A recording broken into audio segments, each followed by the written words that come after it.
What's up, my nerd friends? LOTR nerd friends. If you don't have an LOTR nerd friend, then do you really have a good friend? If you know what I mean. I want to reintroduce part of the section of my Lord of the Rings because I love those movies. It seems like every fall, whenever the leaves start to turn color, it's like time for the Fellowship of the Ring to start. They got to start the series over again, if you know what I mean. It's just like there's just certain things from your childhood that you remember that just like make you feel alive. And watching the Fellowship in the fall, in specifically October, is one of those things. And obviously, when you fall in love with a great movie, you fall in love, hopefully, with a great book. And I have an excerpt that I want to share with you from The Lord of the Rings, The Two Towers. Yes, I'm smelling the book. And yes, it smells amazing. Classic. Fresh book smell. It's one of those things about smelling an old book that it's just like, that's so right. It's so weird, but so right. So yeah, I got this when I was little because Legolas was on the cover. I hated reading. I got held back in first grade. Why? Because my reading level was shabby. And my mom was a speech therapist. And so I cried. We moved from Minnesota to Wisconsin, or from Wisconsin to Minnesota. And I took first grade over, and I read this book. This is the first book that I read from front to end, cover to cover, The Hobbit. That was third grade. And then, obviously, my Bible's on my bed, and I read that too. When I got held back, I remember crying, like tears, when my mom told me I had to take first grade over again. And I remember sounding out and I read one verse in Kings. Took me probably like 3 minutes or something, maybe more, to sound out the whole verse because I knew there was verses in the Bible. And I was reading from either first or second Kings. And I read a whole verse, put the Bible away, and then I didn't read the Bible again for a long time, probably until like high school or middle school at camp here and there. But yeah, The Lord of the Rings, though, this specifically, I actually tried reading this book first and it was just like, no, third grader is not going to understand this. But like, Tolkien's so smart. Like, seriously, a guy that's a professor and basically a living human genius, literary genius, can, so to speak, dumb it down for a third grader to read this whole book and actually comprehend what he's reading until the very end. Like, how awesome is that? That, like, the dude that wrote this, and the soldier, I want to put this is what I wanted to say, too. I'm not going to make this too long, so bear with me, y'all. I'm trying to be entertaining, share a little bit more of my personality, and then get into the depths of the goods of J.R.R. Tolkien. But yeah, the soldier that wrote this was awesome, right? And then I have somewhere the Silmarillion as well. And then the soldier that wrote this was also awesome, but in a different way and with a lot more darkness. This is Mein Kampf. And so, yeah, I think it's interesting to see the two soldiers of World War I and their perspectives and the hope that each of them had, but the vision from a different perspective helps you see the whole, right? Tolkien's theme from Mordor was what he experienced in the same battle side, or the same battlefront that Hitler was seeing. The Battle of the Somme. It's just amazing to think about what the men of the West fought on the Western Front and what the men of the East, the Germans, fought on the Western Front. And how the literary genius of Tolkien and also the literary genius of Hitler led to two different ends. The reunification of Germany under a whole different regime, the Nazis, but still very, very much German and very, very much alpha male, respecting male culture, the fatherland, and trying to, reunite the German peoples and bring about German greatness.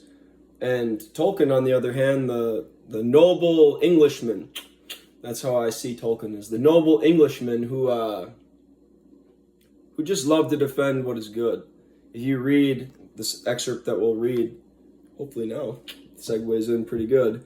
you see Tolkien's perspective on life. You can say theological perspective as well, because he was a believer in God and in Jesus. And some may argue this. Some people may think that Hitler was a devout atheist. He was not. He also believed in a God and in Jesus, but he also adhered to Germany's more pagan past and more traditional ways of nobility.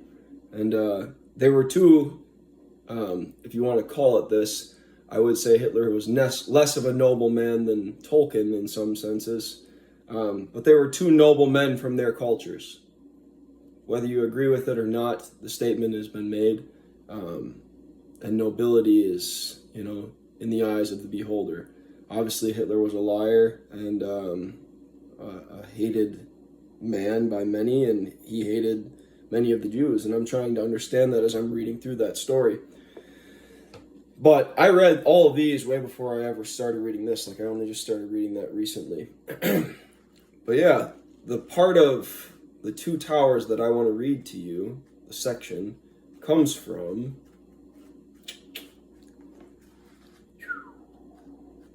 The Window to the West. Right. The Window on the West. And so this is when Frodo and Sam are journeying closer and closer to Mordor, the terrible land. And I'm sure that, Tolkien got his vision of Mordor on the front lines, near France and Germany, from what he experienced fighting out there. And if you look at like Mordor, like, Germany and like that kind of thing, it's interesting. It kind of gives you a different perspective on what you read. And so when you encounter Faramir for the first time in the books, you really see a different character than the movies portray. Faramir is very much the noble son of Gondor.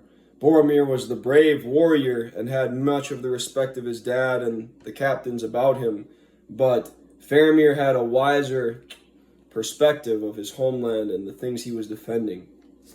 And so the part that I was reading last night is towards the end, but I think that it's, this character is revealing the author.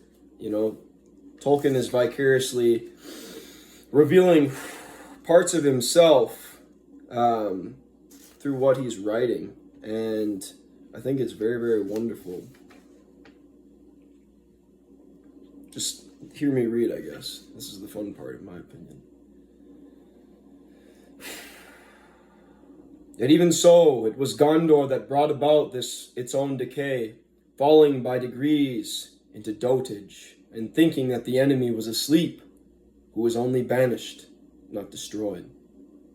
Death was ever present because of the Númenóreans still, as they had in their old kingdom, and so lost it, hungered after endless life unchanging. Kings made tombs more splendid than houses of the living, and counted old names in their rolls of their descent dearer than the names of sons. Childless lords sat in aged halls, musing on heraldry. In secret chambers, withered men compounded strong elixirs, or in high cold towers asked questions of the stars. And the last king of the line of Anarion had no heir. Men wasting their time. Sometimes we find, if you find this channel, you will understand what he's getting at here with Gondor and the fall and the decline of Gondor. I have above here, if you can see it, Gondor equals Rome-like. When I read this, when you read the history of Rome and you read the history of Gondor, it makes you think about the fall of Rome and why their great men stopped focusing on greatness and started focusing on sinful things or things of irrelevance. Don't waste your time. Your life is precious. Your time is precious. Think on the things that you think about and the people you care about and the legacy you're leaving. Be wise with your time. That's what he's getting at here.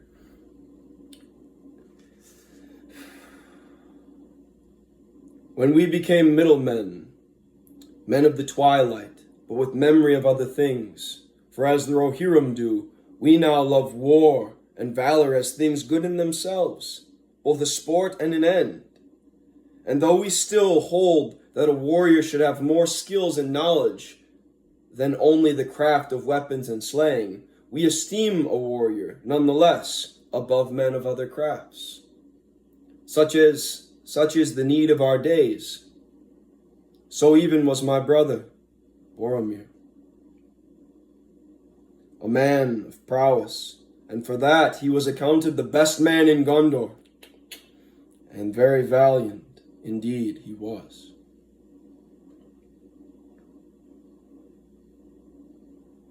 No heir of Minas Tirith has for long years been so hardy in toil, so onward into battle, has blown or blown a mightier note on the great horn. Faramir sighed and fell silent for a while. So he's speaking about warriors being held to a greater esteem than poets or wise men or professors. Like, a warrior is great in and of himself, but his greatness should be in that which he defends. And that's what I'm trying to get at here.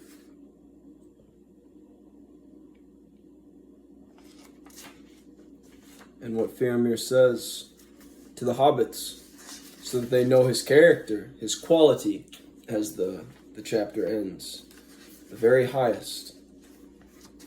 Said something about, I'm trying to find the exact spot. Said something about, I do not love that with which he fights, but that for which he defends.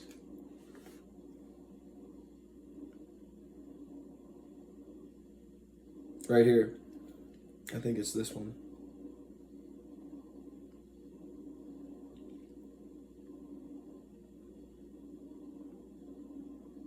Right here. Yeah, I'm pretty sure this is it. For myself, said Faramir, I would see the white tree in flower again in the courts of the kings, and the silver crown return, and Minas Tirith in peace. Minas Arnor again as of old, full of light, high and fair, beautiful as a queen among other queens. Not a mistress of many slaves, nay, not even a kind of mistress of willing slaves.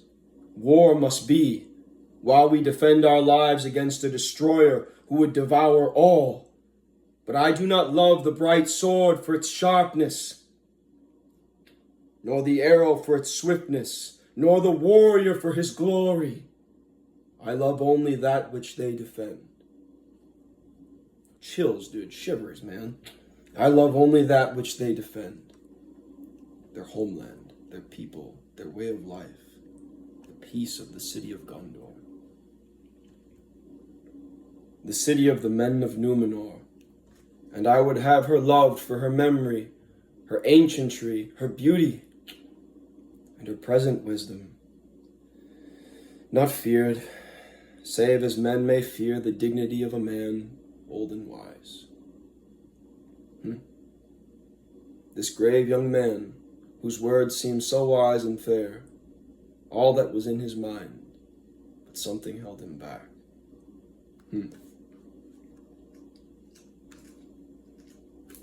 Faramir has a very good perspective as a soldier, as a captain of the guard of Gondor. And I think it's something that men, whether you be in the military or whether you aspire to be in the military one day, should have as well. A noble mindset, a mindset that favors peace, not amongst just your own kin, but amongst the kins of outside of your country. Do you desire peace for the people that you fight against? It reminds me of the story one Christmas, Christmas Eve, when out on no man's land they played soccer. The French or the Germans, I think it was the Germans and the French, or the Germans and the English. I think it was the Germans and the French, if I'm not mistaken. Somebody can correct me if I'm wrong on that. But yeah, they played soccer out in the middle of the no man's land, had a peaceful time and a match. And then once the day was over, they went back to their holes, and the next morning they fought each other. So, do you desire peace for your enemies or for the people that you war with? As a good soldier, as a noble soldier, you should. True courage is knowing not when to take a life, but when to spare one. I think that is a noble thing. If you look at the Ukrainian soldiers, they're doing that with the Russians. The U.S. soldiers have done that many times with many people that we have fought. True courage is being able to show mercy when mercy is the right thing, when your foe has been conquered. Very wise. Very, very, very wise. Lessons from the Bible, lessons from Tolkien, lessons from Hitler as well, just in different ways. Vengeance and hatred and evil can lead to terrible things, but then still love for your people. Like, you can read, if you read that book, just like Tolkien loved the English land that he grew up with and would defend to his death, Hitler loved his land unto death as well, but led very poorly, unwise, if you would recognize what I'm saying. And I'm a German, right? I look at what he did and it's like, yeah, unity is great, but then a vendetta against the world, is that the wisest thing? Is that the thing that will bring Germany to her glory? Or will it bring her to her knees, so to speak, and basically suffering and chaos? So it's very important to be a good leader, be a wise leader, and to know where you're leading your people. From the perspective of a king or from the perspective of a hobbit. Simple Samwise the Brave. I love Sam. I could talk, maybe that should be a different section. We're focusing on Faramir here in the Ranger life, which definitely was something, definitely something that Tolkien experienced on the front lines, being a ranger, so to speak, a fighter in World War I. So, yeah, that's kind of what I wanted to read. And also, there's another wonderful image of when the sun is setting before they feast. It reminds me of Robin Hood and the Merry Men, like the whole window on the west and their hideouts and scouting orcs with 300 rangers and, shooting them with bows. If you guys check out what's-his-name's channel, I just found him because of my younger brother, Nathaniel Render, I think his name is. Dude's like a living Faramir or Aragorn, like doing his ranger thing. Jack too, dude. I want to have a competition with him, an archery competition, and see who's the better, more accurate bowman. He's got me for power, right? Like, I can pull comfortably a 90-pound, recurve bow. But he's, with the English longbow, 130, 135, dude. Like, that's some power, dude. But yeah, well-armored foes, like, you can see, like, why the knights of the Middle Ages had all that armor. It's like they're the rich fighters, and they're basically the living Iron Men of the day. But there's ways to defeat them. You have to get in close. Like I was commenting in the section, it's like people see it or they overlook it, but it's like, if I could teach on it, it's like the way you kill a knight with that much armor is you got to get in close with like a Gimli-style like battle axe or like sledge, and basically surround the knight and bash him, like bash his metal in, like, so he can't get it off and bash him to death. So yeah, going up against a troop of a lot of those is not really a winning focus. And so think about the first person who developed the musket can pierce through that. He should do, I know it's, once you get into the gunpowder, then it's like, it's over. But yeah, show you how a bullet can pierce through armor. Thanks for watching the video. Like and subscribe. Peace, Lord of the Rings nerds.